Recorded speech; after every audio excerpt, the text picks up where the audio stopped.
The linear probabilistic model can be used to model data in which y is linearly dependent on x. So this can apply to many phenomena out in the real world, but let's look at the basics. First, a line has an equation of y equals mx plus b. In this case, m is the slope, which is given in the linear regression formula by bi, and b is the initial point in the function. However, in the linear probabilistic model, we have epsilon. Epsilon in this case are the error bars. This is the amount of error in which we will allow our data to skew in order to be significant. If we have a high epsilon, our data is not supposed to be very significant or accurate, and we will not be able to predict the y based on the x if our errors are too large.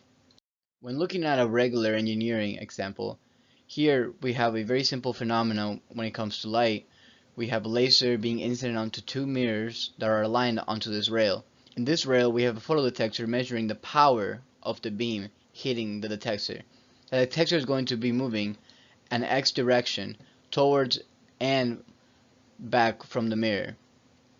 And the power is supposed to have an inverse square direction to the distance.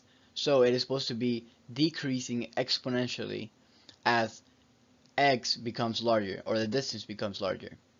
However, one great mistake people make with lasers is that at first it has a very strong output for a very long line, which makes it linearly coherent, and therefore it seems as if the power is decreasing linearly.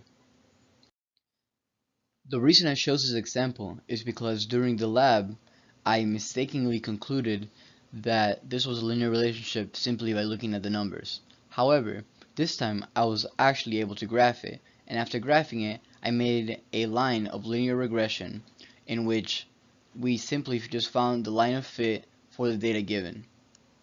This line of fit does not seem to really follow the actual data points, and you can see this huge gap between the line of fit and the data point itself, meaning that our epsilon would be very large.